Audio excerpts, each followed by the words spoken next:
जय हिंद साथियों, मैं अपने चैनल पर आपका स्वागत करती हूँ सीटेट क्लास में। जैसे कि आप लोग जानते हैं कि सीटेट का एग्ज़ाम 8 फरवरी को है। तो मैं चाहती हूँ कि एसएसटी का क्लास चलाऊँ। जैसे कि आप लोगों को जो मनपसंद हो क्लास चाहिए, Hindi, Sanskrit, CDP, math, EVS और पेपर 2 का, जो आप लोगों को जैसी भी क्लास चाहिए आप लोग वैसे बताइए, तो इसमें क्लास लेके आऊँगी। ये मेरा पहला क्लास है सीटेट का। चलिए देखते हैं पहला क्वेश्चन क्या कहता है। जैसा हो आप लोग कमेंट में ज़रूर बताइएगा। पहला क्वेश्चन कहता है, गुप्त काल के प्रथम कुलिक शब्द का अर्थ क्या है? इसका आंसर हो जाएगा डी, मुख्य शिल्पकार है। गुप्त काल में प्रथम कुली शब्द का अर्थ है मुख्य शिल्पकार। मुख्य न्यायिक अधिकारी को महादंड नायक तथा मुख्य व्यापारी को अर्थवाह सार्थवाह कहा जाता था। गुप्त वंश का प्रथम महान शासक चंद्रगुप्त प्रथम था। अगला क्वेश्चन देखते हैं, क्वेश्चन नंबर 2। सामाजिक विज्ञान के संबंध में निम्नलिखित कथनों पर विचार कीजिए। सामाजिक विज्ञान हमें अपनी सामाजिक दुनिया की कार्य प्रणाली को समझने में मदद करता है, ये सही है। सामाजिक विज्ञान हमें जीवन के कई पहलुओं के बारे में बताता है, ये भी सही है। ये भी दोनों सही है, इसका आंसर हो जाएगा सी। अगला क्वेश्चन देखते हैं, क्वेश्चन नंबर 3।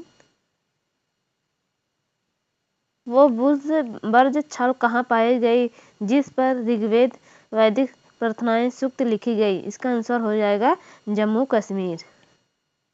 इसका आंसर हो जाएगा जम्मू कश्मीर। चलिए देखते हैं,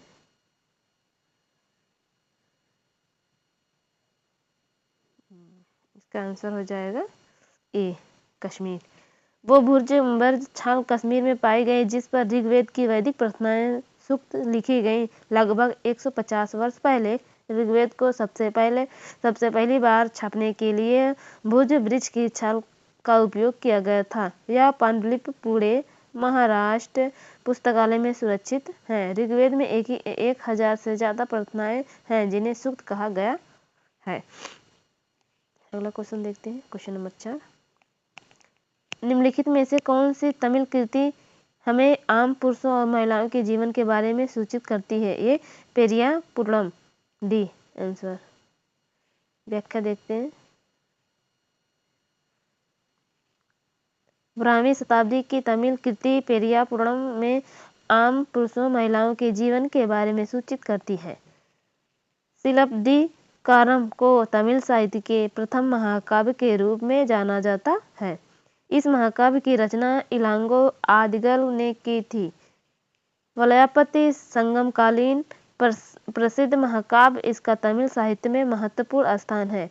मणि में कलई 30 छंदों का महाकाव्य है जिसके रचनाकार चितनार हैं।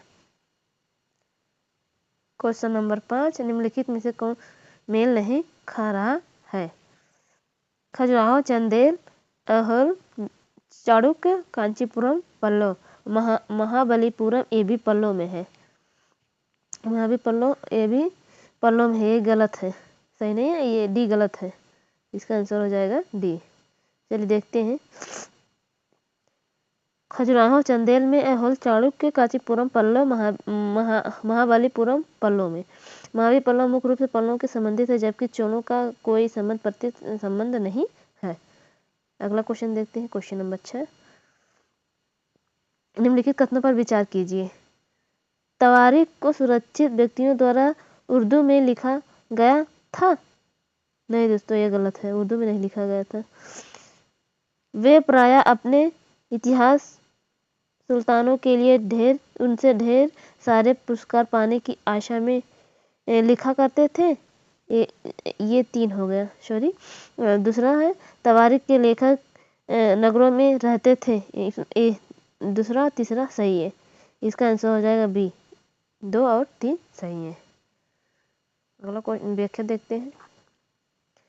तवारीख के संबंध में कथन 2 और कथन 3 दोनों सही हैं। तवारीख के लेखक नगरों में रहते थे, अपने इतिहास सुल्तानों के लिए उनसे ढेर सारे पुरस्कार पाने की आशा में लिखा करते थे। तवारीख के लेखक सचिव, प्रशासक, कवि और दरबारियों जैसे सुरक्षित व्यक्ति होते थे जो घटनाओं का वर्णन भी करते थे।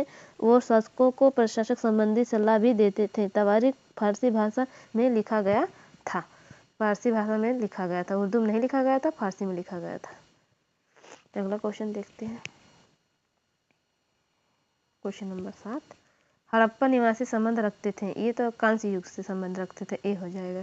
हड़प्पा सभ्यता जो भारतीय उपमहाद्वीप की सबसे प्राचीन सभ्यताओं में से एक है, कांस्य युग से संबंधित है। यह सभ्यता लगभग 2500 BCE के आसपास विकसित हुई और इसके निवासी धातु विशेष रूप से कांस्य का उपयोग करते थे। क्वेश्चन नंबर 8,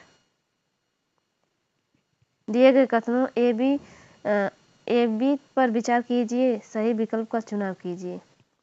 चलिए देखते हैं। क्वेश्चन नंबर ए, इतिहासकार समय को केवल घंटों, दिनों, वर्षों बिताने में देखते थे। कथन बी, समय सामाजिक और आर्थिक संगठनों में परिवर्तन दर्शाता है। इसका हो जाएगा, ये गलत है और भी सही है। इसका आंसर हो जाएगा डी। इसका आंसर हो जाएगा डी। इतिहासकार समय को केवल घड़ी, कैलेंडर, घंटों, दिन या वर्षों के बीतने के रूप में नहीं देखते हैं। उनका नजरिया है यह समय सामाजिक आर्थिक संगठन में आने वाले परिवर्तन को दर्शाता है कि विचारों और विश्वासों में कितना स्थायित्व रहा या कितना परिवर्तन आया। इस प्रकार दिए गए दोनों कथनों में ये गलत है, अभी सही है। क्वेश्चन नंबर 9, ग्रेगोरियन कैलेंडर के संबंध में कौन सा कथन असत्य है? देखते हैं। क्वेश्चन नंबर ए, क्वेश्चन ए, इसका आरंभ ईसा मसीह के जन्म वर्ष में माना जाता है, ये सही है। B, common era Isa Masih के जन्म के पहले के वर्षों को इंगित करता है, ये भी गलत है। ग्रेगोरियन कैलेंडर में कोई भी वर्ष शून्य के रूप में चिन्हित नहीं किया गया है, ये भी सही है। ए और सी दोनों सही हैं और बी गलत है।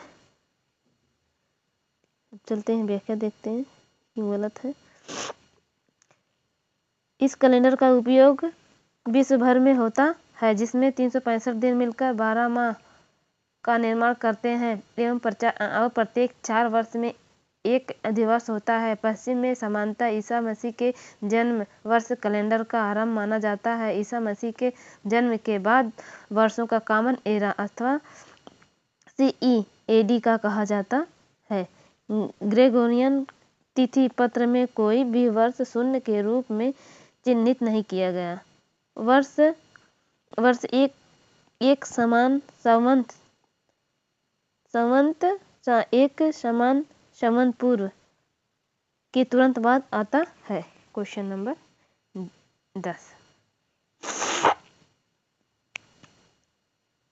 8वीं और 18वीं सदी के मध्य विभिन्न क्षेत्रों में साझा वास्तुकला शैलियाँ पाई जाती हैं, सही है। बी ए सही है 10 का। आगे देखते हैं क्या कहता है। बी क्या कहता है, ये सही है। बी क्या कहता है, बी कहता है क्योंकि बड़े साम्राज्यों द्वारा विभिन्न कथनों को साथ और परिणाम स्वरूप उनकी आकार शैलियों के परस्पर संस्करण होना है। बी क्या कहता है, संक्रमण द्वारा शानदार रचनाओं को शक्तिशाली साम्राज्यों में पुनरावृत्ति की आवश्यकता पैदा करना। सी कहता है सम्राट विभिन्न क्षेत्रों में अपना प्रभुत्व जमाने के लिए अपनी वास्तुकला का प्रसार करना चाहते थे। अपनी स्वामी भक्ति को प्रकट करने के लिए छोटे राजाओं द्वारा बड़े समाज की वास्तुशैली नकल की गई। ये सही है, ये सही है और सब गलत है। व्याख्या देखते हैं। 8वीं और 18वीं सदी के मध्य विभिन्न क्षेत्रों में साझा वास्तुकला शैलियाँ पाई जाती हैं, क्योंकि बड़े साम्राज्य द्वारा विभिन्न क्षेत्रों क्षेत्रों साथ लाना और परिणाम स्वरूप आकार और शैलियों का परस्पर संस्करण होना था। विजयनगर में राजाओं की गजशालाओं, पार बीजा और गोलकुंडा जैसी आसपास की सल्तनतों की वास्तुकलात्मक शैली बहुत प्रभाव पड़ा था। क्वेश्चन नंबर 11, निम्नलिखित कथनों पर विचार करें, सही विकल्प का चयन करें।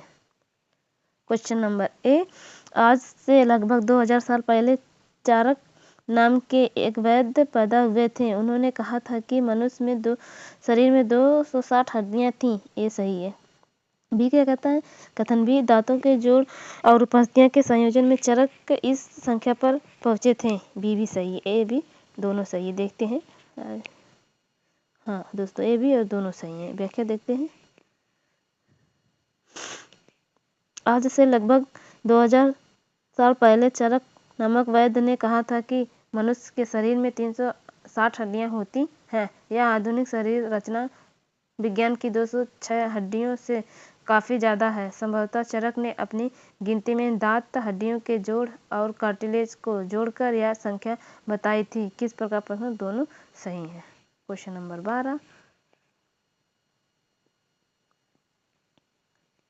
शूरवीरों और वीरांगनाओं के बारे में भव्य एवं लंबी रचनाएं हैं तथा इनमें देवताओं से संबंधित कहानियां, कथाएं भी सम्मिलित हैं। इसका हो जाएगा बी, महाकाव्य सही है। व्याख्या देखते हैं। महाकाव्य शूरवीरों और वीरांगनाओं के बारे में भव्य एवं लंबी रचनाएं, इनमें देवताओं से संबंधित कहानियां, कथाएं भी सम्मिलित हैं।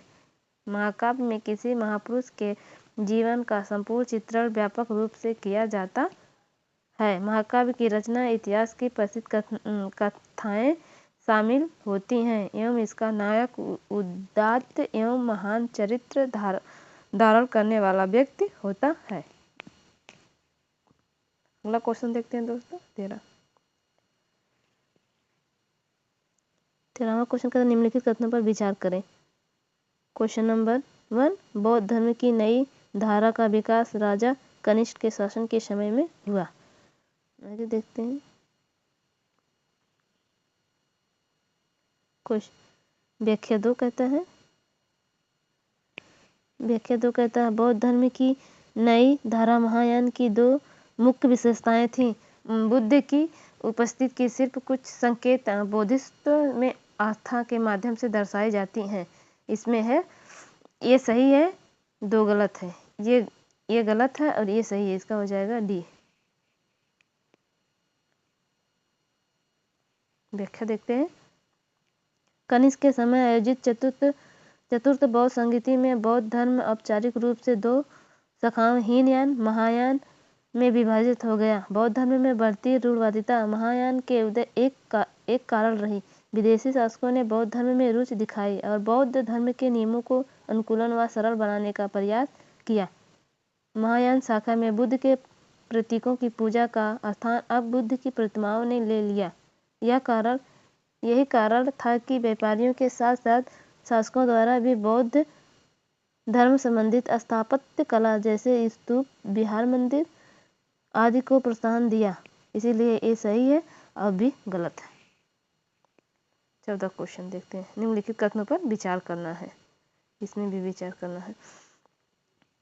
कथन 1 क्या कहता है, सिल्क रूट पर नियंत्रण रखने वाला शासकों सबसे प्रसिद्ध कुषाण थे।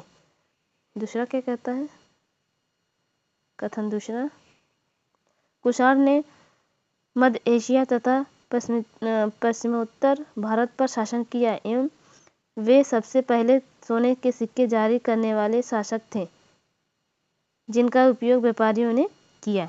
इसका हो जाएगा ए और 2 दोनों सही हैं। ए भी सही है और बी भी सही है। इसका हो जाएगा सी। व्याख्या देखते हैं। सिल्क रूट पर नियंत्रण करने वाले शासकों में सबसे प्रसिद्ध कुषाण थे। कनिष्क ने चीन से रोम जाने वाले सिल्क मार्ग पर अपना नियंत्रण स्थापित किया था। कुषाणों ने मध्य एशिया तथा पश्चिमोत्तर भारत पर शासन किया एवं वे सबसे पहले सोने के सिक्के जारी करने वाले शासक थे जिनका उपयोग व्यापारियों ने किया। बिम्ब कड़फिसेस पहला कुषाण शासक था जिसने भारत में सोने के सिक्कों की शुरुआत की, अतः कथन दोनों सही हैं।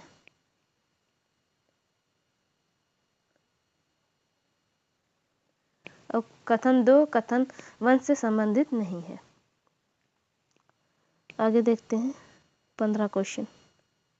इसमें कह रहा है 15 क्वेश्चन में सुमेलित नहीं है। इसमें सुमेलित नहीं है। मंगल के 2 ग्रह हैं, डिमोस और फोबोस। डिमोस और फोबोस ये मंगल के ग्रह हैं। बृहस्पति 53 है, गलत है। यूरेनस गलत है। नेपच्यून गलत है। बृहस्पति ग्रह में चंद्रमा की संख्या 52 ना होकर के 27 है। बृहस्पति में 27 है। और नेपच्यून मतलब वरुण में चंद्रमा की संख्या 13 है। 13 ना होकर 14 है। इसमें वरुण में 13 ना होकर 14 है। मंगल ग्रह के 2 चंद्रमा है, जो है फोबोस और डिमोस। 15 को आज के लिए इतना ही दोस्तों। जैसा हो आप लोग कमेंट में बताइए। जैसा कि मेरा सीटेट मैंने 2 बार सीटेट निकाला है, ये सचिन सर की बुक पढ़कर और उनकी क्लासेस देखकर। इतने ही पढ़ लेंगे, आपको लिए ही काफ़ी है। आप लोगों का सीटेट निकल जाएगा, ये मैं वादा करती हूँ। ठीक है, जैसा हो आप लोग कमेंट में ज़रूर बताइए।